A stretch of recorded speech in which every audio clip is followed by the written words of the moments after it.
आपके साथ में श्वेता गर्ग और आप देख रहे हैं एबी स्टार न्यूज और वक्त हो चला है दिल्ली एनसीआर की खबरों का। ग्रेटर कैलाश में पदयात्रा कर रहे आम आदमी पार्टी के आप के संयोजक अरविंद केजरीवाल पर एक व्यक्ति ने तरल पदार्थ फेंक दिया है, जहां आरोपी की पहचान अशोक झा के रूप में की गई है।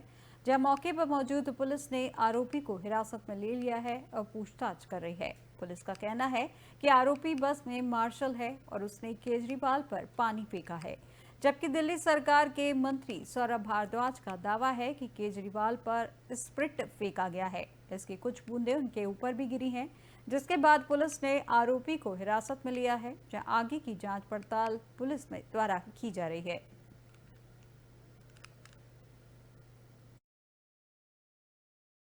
साथियों, आज ग्रेटर कैलाश विधानसभा के सावित्री नगर इलाके में माननीय अरविंद केजरीवाल जी की पदयात्रा थी और हजारों की तादाद में लोग, महिलाएं, बुजुर्ग, बच्चे, नौजवान उनको देखने के लिए, उनसे मिलने के लिए, उनका हाथ पकड़ने के लिए, उनको आशीर्वाद देने के लिए, उनको दुआएं देने के लिए अपने घरों से नीचे उतर के गलियों में खड़े हुए थे। अरविंद जी सबसे मिलते हुए जा रहे थे और उसी तरफ समय एक आदमी उनके ऊपर हमला करता है। क्योंकि मैं उनके बिल्कुल साथ था, मेरी ये जैकेट भी अभी भीगी हुई है, हल्की हल्की इसके अंदर अभी भी मॉइस्चर है। एक आदमी ने उनके ऊपर स्पिरिट फेंकी,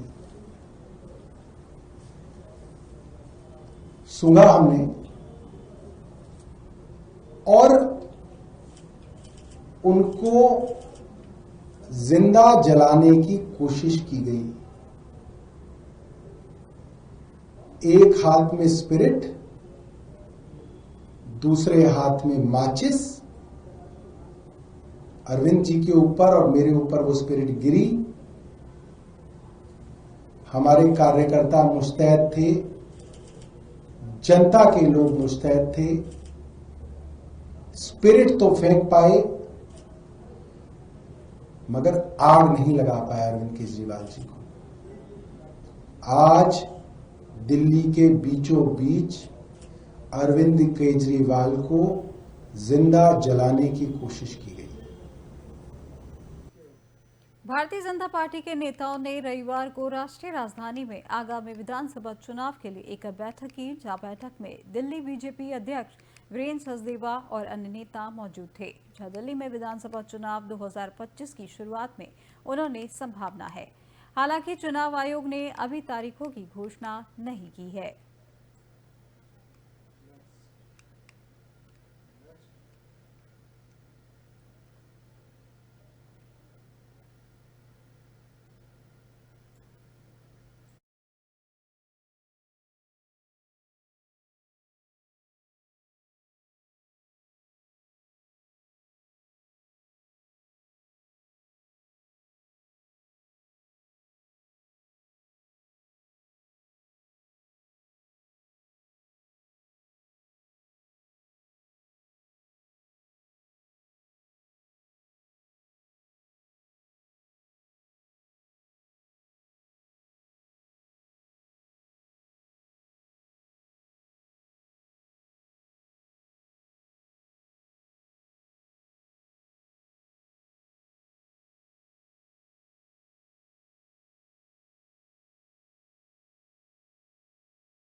आम आदमी पार्टी के आपके विधायक नरेश बाल्यान को दिल्ली पुलिस ने शनिवार रात को गिरफ्तार कर लिया है। जहां क्राइम ब्रांच पुलिस ने यह कार्रवाई साल 2023 के जबरन वसूली मामले में की गई है। उन्हें पूछताछ के लिए पहले हिरासत में लिया गया था, जहां शनिवार को ही बीजेपी ने उत्तम नगर विधानसभा क्षेत्र से विधायक बाल्यान का एक ऑडियो क्लिप जारी किया था।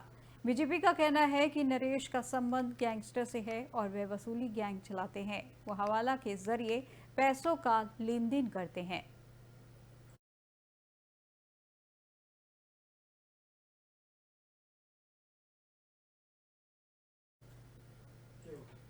नवंबर का महीना जा चुका है, जांच दिसंबर की पहली तारीख है। हालांकि दिल्ली में पॉल्यूशन की स्थिति में खास बदलाव नहीं आया है।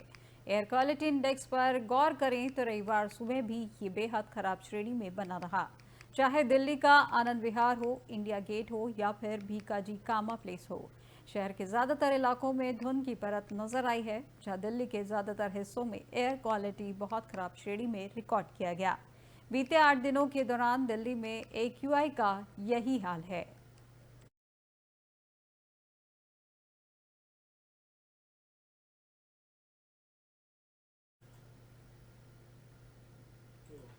दिल्ली मेट्रो रेल निगम DMRC की एयरपोर्ट एक्सप्रेस लाइन के सभी स्टेशनों पर AI आधारित चेहरा पहचान प्रणाली लगाई जाएगी, जहां मेट्रो ने इसके लिए निविदा जारी की है।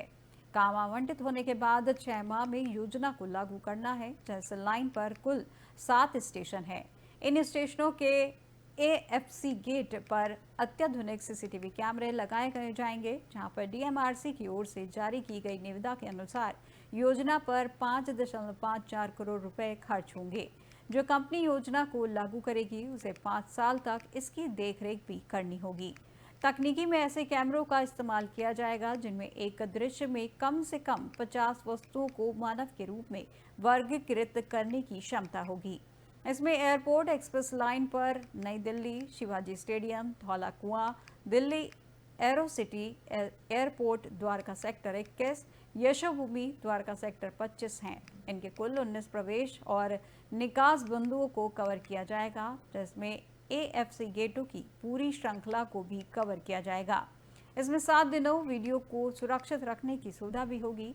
माना जा रहा है कि AI आधारित चेहरा पहचान प्रणाली को दिल्ली मेट्रो के अन्य लाइनों पर भी आगे लागू किया जाएगा।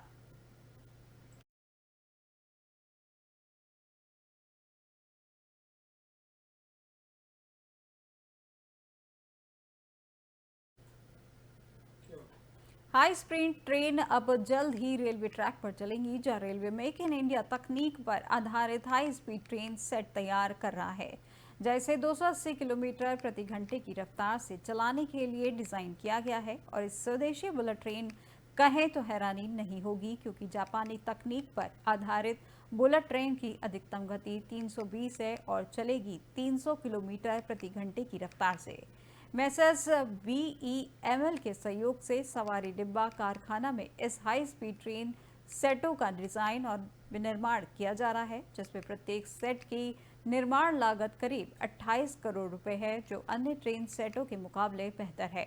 बुलेट ट्रेन प्रोजेक्ट में हो रही देरी और जापान के साथ पहले जैसे भारत का राजनीतिक संबंध नहीं रहने के कारण भारतीय रेलवे वैकल्पिक समाधान इस तरह से ढूंढ लिया है। रेलवे अधिकारियों की माने तो एक बार कवच तकनीक आने से चिन्हित 6 हाई स्पीड रेलवे कॉरिडोर पर इस ट्रेन सेट को चलाने में परेशानी नहीं होगी। वंदे भारत रेलगाड़ियों की सफलता के बाद भारतीय रेल ने हाई स्पीड ट्रेन सेटों के डिजाइन और विनिर्माण का कार्य शुरू कर दिया है। वहीं रेलवे कवच के रूप से स्वदेशी तकनीक से स्वचालित रेलगाड़ी संरक्षण प्रणाली विकसित कर रहा है और इसका 5वां वर्जन भी आ गया है। रेलवे अधिकारियों का कहना है कि दिल्ली मुंबई और दिल्ली हावड़ा रेल गलियारों में करीब 3000 किलोमीटर रेल मार्ग पर यह कार्य प्रगति पर है। इन मार्गों पर लगभग 1081 मार्ग किलोमीटर, दिल्ली मुंबई खंड पर 705 मार्ग किलोमीटर और दिल्ली हावड़ा खंड पर 376 मार्ग किलोमीटर रेल पथ साइड का कार्य पूरा कर लिया गया है। इस तकनीक के विकसित होने पर इस रूट पर आसानी से सेमी हाई स्पीड व हाई स्पीड ट्रेन चलाई जा सकेगी।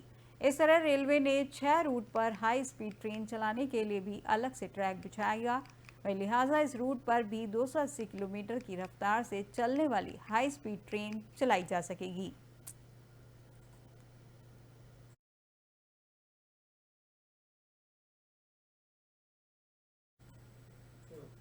नोएडा के सेक्टर 63 में एक कंपनी का दफ्तर खोलकर 2 फर्जी कॉल सेंटर चलाए जा रहे थे, जहां ठगी के ये कॉल सेंटर सेक्टर 63 के ए और एच ब्लॉक में वर्षों से 2022 से चल रहे थे। जहां 7 शिकायतें आने के बाद थाना पुलिस ने जांच कर छापा मारकर 32 लोगों को गिरफ्तार किया है। इसमें कॉल सेंटर के संचालन का जिम्मा संभालने वाली कंपनी अधिकारी व कर्मचारी शामिल हैं। वहीं मास्टरमाइंड व अन्य संचालक फरार हैं। पुलिस कार्रवाई की जानकारी डीसीपी सेंट्रल नोएडा शक्ति मोहन अवस्थी ने शनिवार को प्रेस कॉन्फ्रेंस में दी है, जहां डीसीपी ने बताया कि company country holiday travel India के नाम से खोली गई थी। छापे में एजीएम व टीम लीडर समेत 32 आरोपी पकड़े गए हैं। इनमें 17 युवतियां हैं। जहां ठगे गए 5 लोगों ने थाने में शिकायत दी थी।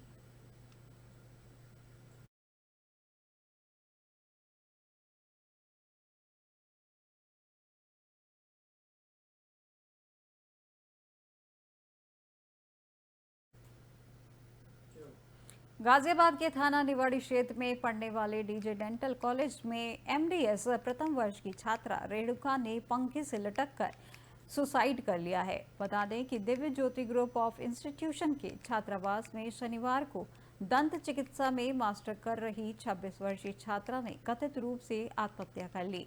पुलिस ने यह जानकारी दी है। पुलिस ने शव को पोस्टमार्टम के लिए भेज जांच में जुटी हुई है। मामले की जांच कर रहे एसीपी ज्ञान प्रकाश राय ने बताया कि विस्तृत जांच के लिए उसके फोन कॉल का विवरण सुरक्षित कर लिया गया है। पुलिस को उसके कमरे से सुसाइड नोट मिला है, जिसमें रेणुका ने लिखा है कि इस कदम के लिए वह ही जिम्मेदार है। कॉलेज के प्रिंसिपल डॉक्टर प्रदीप शुक्ला ने बताया कि रेणुका करीब 10 दिन पहले हॉस्टल आई थी। उसके बाद उसकी तबीयत खराब चल रही थी। उसने आज से कॉलेज ज्वाइन करने के लिए कहा था, लेकिन जब वह नहीं आई तो कुछ विद्यार्थियों ने उसे देखने के लिए भेजा गया। उन्होंने बताया कि दरवाजे पर की गई दस्तक पर कोई प्रतिक्रिया न मिलने पर छात्रावास वार्डन को सूचित किया गया, जिन्होंने निवाड़ी पुलिस को सूचना दी थी। फिलहाल पुलिस मौत के सही कारण का पता लगाने के लिए सभी पहलुओं से मामले की जांच कर रही है।